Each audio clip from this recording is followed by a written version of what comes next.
Kwenye kurasa za miradi yayo tumeokota habari inasema hivi: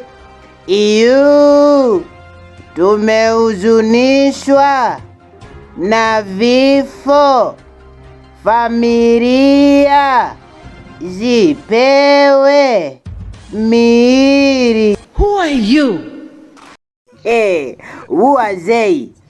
Kwa hivyo vipesa vyao vidogo wanavyotugawia wao kama wakina nani?